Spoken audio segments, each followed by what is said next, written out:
श्रीराम जय जय राम। प्रपंचातले सुखदुःख हे केवळ जाणीवेत आहे।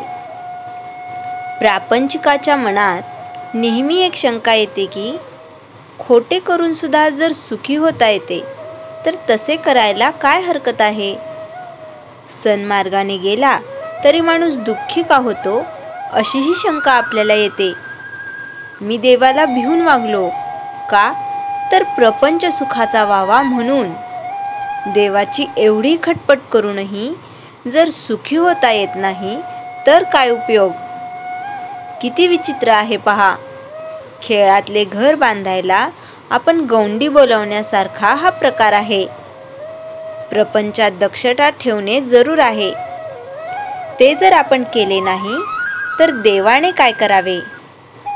भगवंताचा साधन म्हणून आपण उपयोग करतो आणि शेवटी साधनालाच दोष देतो। साध्य बाजूलाच राहते। भगवंत विषय देईल पण त्याबरोबर त्याचे सुखही देईल। एक जण मारुतीरायाला सांगून चोरी करीत असतो। तो एकदा पकडला गेला आणि त्याला शिक्षाही झाली, तेव्हा तीही मारुतीच्या संमतीनेच झाली असे नाही का। मी कोण हे जोवर आपण ओळखत नाही तोवर वैभवाच्या शिखरावर जरी गेलो तरी आपल्याला समाधान मिळणार नाही। ज्याच्यापासून प्रपंच झाला त्याला ओळखता आले पाहिजे। देहच सत्य नाही तर त्यावर उभारलेली इमारत कुठून सत्य असणार। ठिगळे लावून आपण आपला प्रपंच करतो, मग त्यात कमतरता आल्याशिवाय नाही राहत। कोळसा उगाळून पांढरा रंग मिळेल हे म्हणजे जसे वेडेपणाचे आहे तसे प्रपंचात सुख मिळवीन हे म्हणणे आहे। सुखदुःख हे जाणीवेत आहे।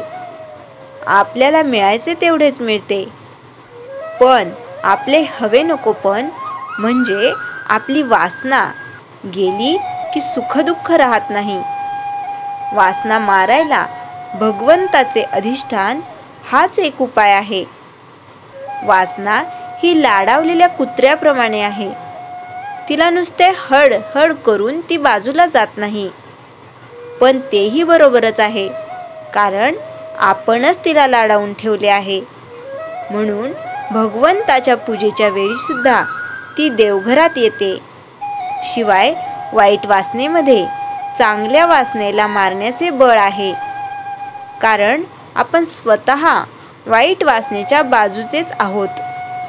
वासना ही कोणत्याही उपायांनी तृप्त होण्यासारखी नसून आपण जर भगवंताजवळ वास ठेवला तरच ती नष्ट होते। मी कर्ता नसून परमात्मा कर्ता आहे अशी भावना झाल्याशिवाय मन भगवंताला अर्पण होणार नाही। ते अर्पण झाल्याशिवाय फळाची अपेक्षा सुटणार नाही आणि फळाची अपेक्षा सुटल्याशिवाय जीवाला शांती मिळणार नाही। श्रीराम जय जय राम। चैतन्यवाणी। वासना म्हणजे देवाच्या विरुद्ध असलेली आपली इच्छा। श्रीराम जय जय राम।